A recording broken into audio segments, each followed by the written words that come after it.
ലഹരി, ഡിപ്രഷൻ, ആത്മഹത്യയിലേക്കുള്ള ചിന്ത, ഇതൊക്കെ ഒന്ന് ഓടിച്ചുകൊണ്ടിരിക്കുക മനുഷ്യന്മാരെ. ഇതിന്നൊക്കെ രക്ഷ നേടാൻ എന്തേ നിവൃത്തിയുള്ളൂ?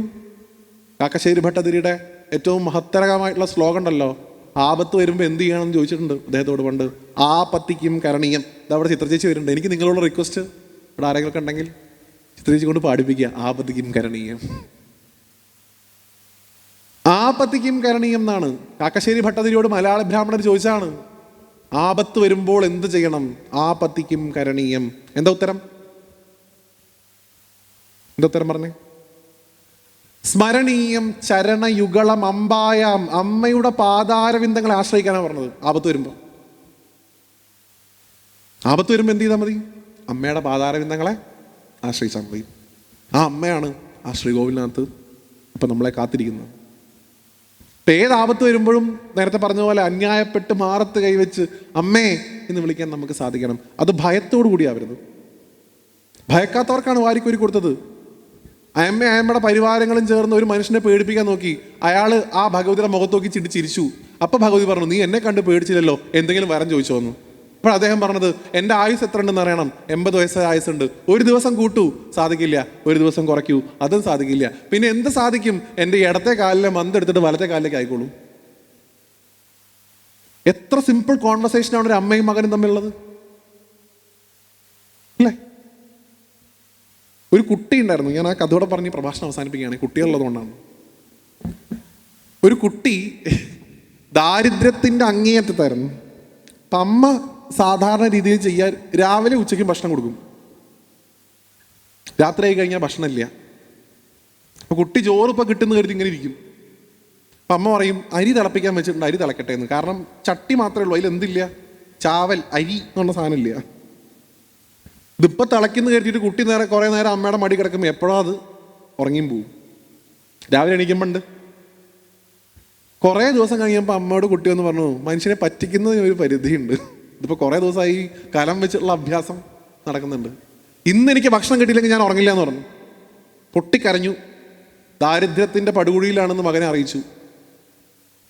അതൊന്നും എനിക്ക് പറഞ്ഞാൽ കേട്ടിട്ട് കാര്യമില്ല, എനിക്ക് ഇന്ന് രാത്രി ഭക്ഷണം വേണമെന്ന് പറഞ്ഞു.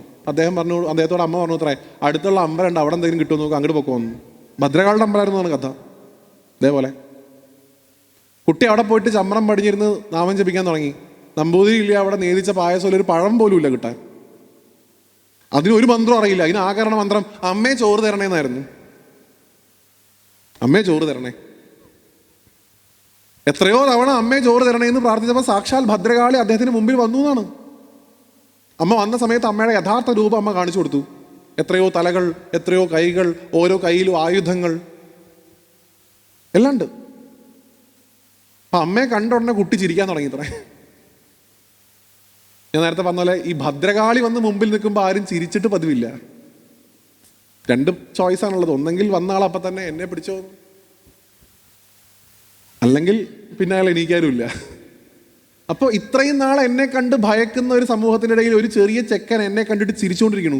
ദേവിക്ക് തന്നെ അപമാനിക്കുകയാണെന്ന് തോന്നി ഇത്രേ.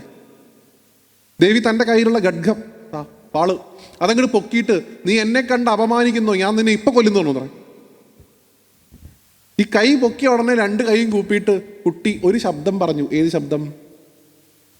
അമ്മേ എന്ന് വിളിച്ചു. അമ്മേ എന്ന് പറഞ്ഞ ഉടനെ എക്സ്പ്ലനേഷൻ കൂടെ കേൾക്കണ്ടായിരുന്നു പറയാം. ഓട്ടോമാറ്റിക്കലി ഈ കയ്യിൽ ഇങ്ങോട്ട് താഴ്ത്തേക്ക് പോയി എന്നാണ്. ആ ഒറ്റ വിളി വേണ്ടുള്ളൂ. ഞാൻ നിങ്ങളോട് പറയുന്നത് നിങ്ങൾ തമാശയായിട്ട് എടുക്കരുത്. നിങ്ങൾ ദാരികാവധം കല്ലാറ്റുകുറുപ്പിന്റെ സമ്പ്രദായത്തിലുള്ള കളമ്പാട്ട് വായിക്കണം. ദാരികനെ വധിക്കാൻ പോയ ഭഗവതിയുടെ കാലിൻ്റെ അടിയിൽ കിടന്ന് ദാരികൻ ഭഗവതിയെ കെട്ടിപ്പിടിച്ച് കടന്നിട്ട് പറയും, ഞാനും നിന്റെ മകനല്ലേ, നീ എന്നെ കൊല്ലാൻ പാടുണ്ടോന്ന്. സൂര്യനാണ്, ചന്ദ്രനാണ്, ഞാൻ നന്നായിക്കോളാം. ത്രിമൂർത്തികളാണ്, ഞാൻ നന്നായിക്കോളാം. സപ്തമാതൃക്കളാണ്, ഞാൻ നന്നായിക്കോളാം. പ്രോമിസ് കൊടുക്കും ഭഗവതിക്ക്. ദേവിക്ക് മകനെ പോലെ തോന്നുത്ര ദാരികനെ കണ്ടിട്ട്. ദേവകളാണ് പറയുക, നീ ജനിച്ചത് ഇവരെ കൊല്ലാൻ വേണ്ടിയിട്ടാണ് കൊല്ലുന്നത്, അപ്പളാ കൊന്നത്. അതുവരെ മകനോടുള്ള ഒരു വാത്സല്യം ഉണ്ടായിരുന്നാണ് ദാരികനെ കണ്ടിട്ട്. ആരെ കൊല്ലാനാണോ ജനിച്ചത് അവൻ ആരായിട്ട് കണ്ടു? മകനായിട്ട് കണ്ടു. അതാണ് നമ്മുടെ പാരമ്പര്യം. ആ കുട്ടിയാണ് അമ്മയെന്ന് വിളിച്ചപ്പോൾ ഈ ഓട്ടോമാറ്റിക്കലി കൈ താണിട്ട് കുട്ടി പറഞ്ഞു അത്രേ ഭഗവതിയോട്, ഞാൻ അമ്മയെ കളിയാക്കി ചിരിച്ചതല്ല, ഞാനൊരു കാര്യം ആലോചിച്ചോട് ചിരിച്ചതാണ്. ഈ ടീച്ചർമാരായിട്ടുള്ള ആൾക്കാരൊക്കെ നിങ്ങളുടെ ഇടയിൽ ഉണ്ടെങ്കിൽ അവരുടെ ഒരു മോശം സ്വഭാവം ഉണ്ട് ഈ ഭഗവതിക്ക്. ഈ ഡയലോഗ് ഉണ്ടല്ലോ, എന്തിനാ ചിരിച്ച്, ഞങ്ങളും കൂടെ കേൾക്കട്ടെ, ഞങ്ങളും കൂടെ ചിരിക്കട്ടെ. കുട്ടി ഭഗവതിയോട് പറഞ്ഞത്രേ, അമ്മേ ഞങ്ങളുടെ നാട്ടിൽ വലിയൊരു മൈതാനമുണ്ട്, ഞങ്ങളവിടെ തലപ്പന്ത് കളിക്കാറുണ്ട്. ഇപ്പോൾ തലപ്പന്ത് കളിച്ചു കഴിഞ്ഞാൽ ഞങ്ങളുടെ ശീലം എന്ന് പറഞ്ഞാൽ ഞങ്ങളുടെ നാട്ടിൽ അമ്പലക്കുളമുണ്ട്, അമ്മ കുളിക്കണ കുളമില്ലേ, ആ കുളത്തിൽ പോയിട്ട് ഞങ്ങൾ ചാടിയിട്ട് കുളിക്കും. അപ്പോൾ ഞങ്ങൾ ഭയങ്കര വേർത്തിട്ടായിരിക്കുക, സ്വെറ്റായിട്ടുണ്ടാവും. അങ്ങനെ പോയിട്ട് കുളിച്ച് കഴിയുമ്പോഴേക്കും പിറ്റേ ദിവസം ആണ് ജലദോഷം, പനി ഇത്യാദി സാധനങ്ങളൊക്കെ പുറകെ വരും. അമ്മ പനി വരുന്നത് ഞാൻ സഹിക്കും, എനിക്ക് ആകെയുള്ളൊരു ബുദ്ധിമുട്ട് എന്ന് പറയുന്നത് ഈ ജലദോഷം വരിക എന്നുള്ളതാണ്. അതിൽ തന്നെ ഏറ്റവും വലിയ ബുദ്ധിമുട്ടാണ് മൂക്കൊലിപ്പുണ്ടായി കഴിഞ്ഞാൽ. ഞാൻ ഒരു മൂക്ക് തുടയ്ക്കുമ്പോഴേക്കും ഇപ്പുറത്തെ കൂടെ ഗംഗാപ്രവാഹം തുടങ്ങും. അപ്പം എനിക്കിത് ഭയങ്കര കഷ്ടപ്പാടാണ്. ഞാൻ ആലോചിച്ചത്, അമ്മ ഈ ഒരു തല വെച്ചിട്ട് ജലദോഷം വരുമ്പോൾ ഞാൻ ഇത്രയും കഷ്ടപ്പെടുന്നുണ്ടെങ്കിൽ ഇക്കണ്ട തലയൊക്കെ വെച്ചിട്ട് കോൾഡ് വരുമ്പോൾ ഹൗ ക്യാൻ യു മാനേജ്? അമ്മ ഏത് കൈകൊണ്ട് പിഴിയും മൂക്ക്? അമ്മ ആലോചിച്ചു ഉത്തരം. ഇതിപ്പോൾ ഞാനിപ്പോൾ ഈ പറഞ്ഞു, ഇതിപ്പോൾ എനിക്ക് വരാത്തതുകൊണ്ട് ഇപ്പോൾ കുഴപ്പമില്ല, അഥവാ വന്നു കഴിഞ്ഞപ്പോൾ എന്താ ചെയ്യുക? ഭഗവതിക്ക് പോലും ചിരി വന്നു എന്നാണ്. ഭഗവതിയെ ചിരിപ്പിച്ച കുട്ടിയെ ഭഗവതി അനുഗ്രഹിച്ചു എന്നാണ് കഥ. ഏത് കുട്ടി? ആ കുട്ടിയുടെ പേരാണ് തെന്നാലി രാമൻ. ഒരു കയ്യിൽ പാലും ഒരു കയ്യിൽ തൈര് കൊടുത്തിട്ട് ഭഗവതി ചോദിച്ചു അത്രേ, നിനക്ക് വിദ്യ ഇല്ലാത്ത പ്രശ്നമല്ലേ, ഈ പാല് കുടിച്ചോ വിദ്യ ഉണ്ടാവും. ഈ കയ്യിൽ തൈരുണ്ട്, ഈ തൈര് കുടിച്ചോ സമ്പത്ത് ഉണ്ടാവും. ഏതെങ്കിലും ഒന്ന് മാത്രം എടുത്തോളൂ കുട്ടീന്ന് കൊണ്ട് രണ്ടും കൈ നീട്ടിയപ്പോൾ ദേവിയോട് തെന്നാലി രാമൻ അത്രേ, അമ്മ അതാ പോണു കാക്കാന്ന്. ദേവി കാക്കയെ നോക്കിയപ്പോൾ രണ്ടും തട്ടിപ്പിടിച്ച് കുടിച്ചു എന്നാണ്, പാലും തൈരും കൂടെ ഒരുമിച്ച്. അപ്പോൾ വീണ്ടും പൊക്കി, മക്കളായ അനുസരണ വേണം, മോശം സ്വഭാവം കാണിക്കരുത്, ഒന്ന് കുടിക്കാൻ പറഞ്ഞാൽ രണ്ടും കുടിക്കരുത്. വീണ്ടും അയാൾക്ക് അതിൻ്റെ ടെക്നിക്ക് അറിയായിരുന്നു. എപ്പോഴൊക്കെ ഈ കൈ പൊങ്ങുന്നുണ്ടോ അപ്പോഴൊക്കെ അമ്മയെ ഉറക്കെ വിളിക്കും, അപ്പോൾ കൈ ഓട്ടോമാറ്റിക്കലി താഴും.